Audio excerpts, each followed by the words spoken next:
Sometimes high technology really can feel like every time you take 2 steps forward, you've got to take a step back. And that's definitely how I felt when we reviewed Samsung's super ultra-wide CHD90 almost exactly 1 year ago. I mean, that thing was a sight to behold, as wide and as tall as 2 27-inch regular monitors side by side, and it had a 144 Hz refresh rate for gamers. It was basically the monitor of the future.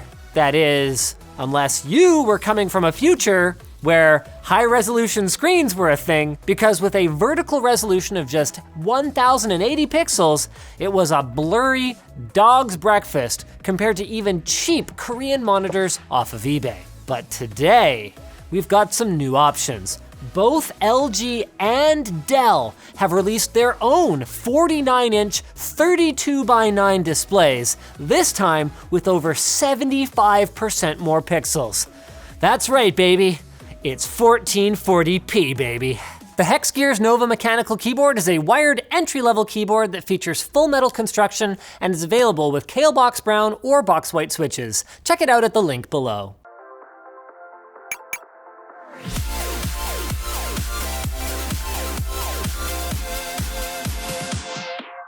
The first thing to know when comparing these two monitors is that as far as we can tell, they are using the exact same panel, as LG Display actually makes display panels while Dell does not. But that's not a criticism, because what a panel it is. It features a 5120 by 1440 resolution, which is the same exact number of pixels as two 27-inch QHD or 2560 by 1440 monitors side by side, but then of course without gross bezels bifurcating your crosshairs if you're a gamer. It's also over 7 million total pixels, which for a lot of gamers might actually be the sweet spot. So on the one hand, this brings a noticeable improvement in image clarity compared to 1080 class displays of this size.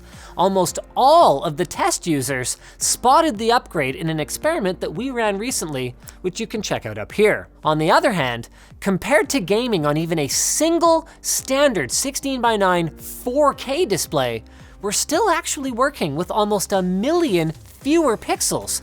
So even though they're spread across 49 freaking inches of incredibly immersive gaming glory, this panel is still not quite as hard to drive as more mainstream 4K displays. So we were able to get 120 to 180 FPS in CSGO, full screen, max settings, not that anyone plays like that, and around 40 to 50 FPS playing Apex Legends with an RTX 2070. Now, 40 to 50 FPS is certainly playable, but a lot of PC gamers really prefer to have higher frame rates in their games these days.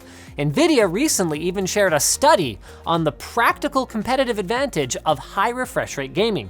So our next step then was to hook up a 2080 Ti to this beast, only to be a little bit disappointed, because now our rig has the FPS for a true PC master race experience, but our monitors can't keep up. If high refresh rate gaming is your thing, you'll need to find another display, because unlike the lower res Samsung from last year that runs it up to 144 Hz, these 1440p models max out at 60 Hz.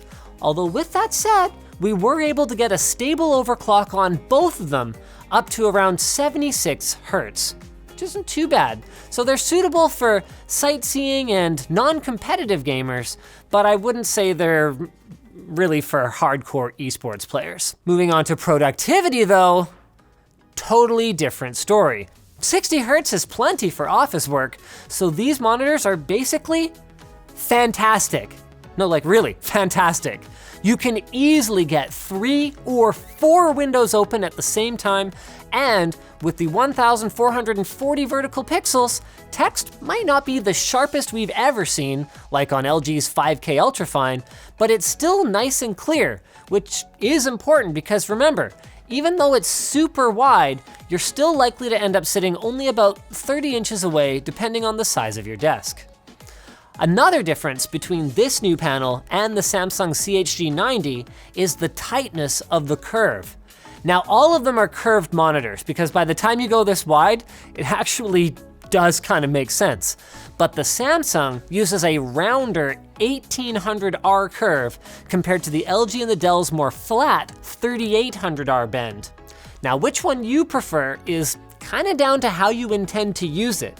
Now, if you'll always be close, a really tight curve is fine. But if you plan to also use your monitor as your dorm room TV, you might prefer the flatter approach, especially if you find yourself watching with friends. Now, as for color accuracy, our Dell monitor shipped with calibration literature that we verified in our tests, and it's great.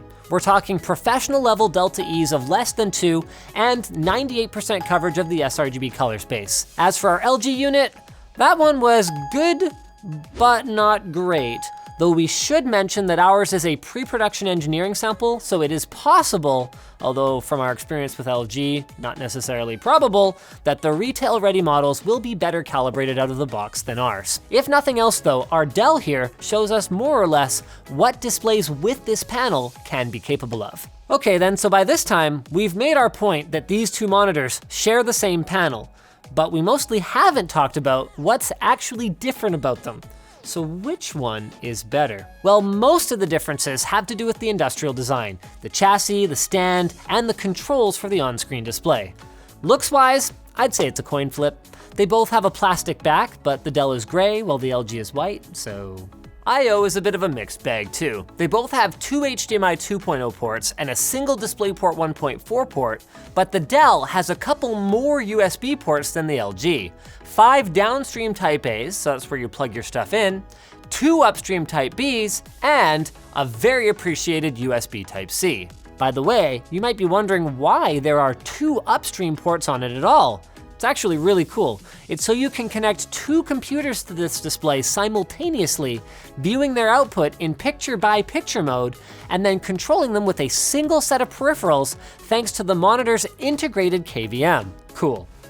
The LG actually shares these features though, but it has 4 downstream USB ports, a headphone jack, and the only USB port labeled upstream is the USB-C, which, just like the USB-C on the Dell, has DisplayPort alternate mode and a whopping 90 watts of power delivery. That means you can actually dock your MacBook Pro to either of these with a single cable, which is pretty sweet, especially considering that neither of these monitors have bulky external power bricks, which, crap.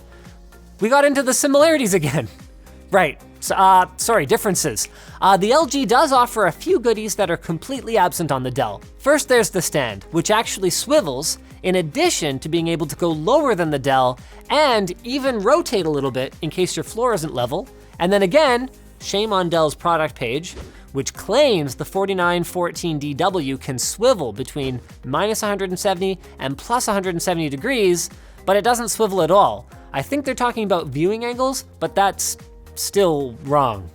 Second, the LG has an ambient light sensor on the top, so the brightness can adjust automatically, and it actually manages to progress in nice, gradual steps, unlike some TVs that I've seen, which can be pretty jarring.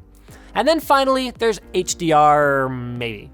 The LG product page says it supports HDR10, and the toggle is there in Windows, but I mean, this is some pretty low-level HDR. I mean, the Dell is a nearly identical product when it comes to the tech specs, and it doesn't have it, so... I mean, I wouldn't be surprised if LG pulled off the VESA Display HDR 400 certification by the time it launches, and I guess that's better than nothing, but don't buy this monitor if an awesome HDR viewing experience is what you're after. So then, if you're in the market for a super ultra wide, should you buy one of these? And if so, which one?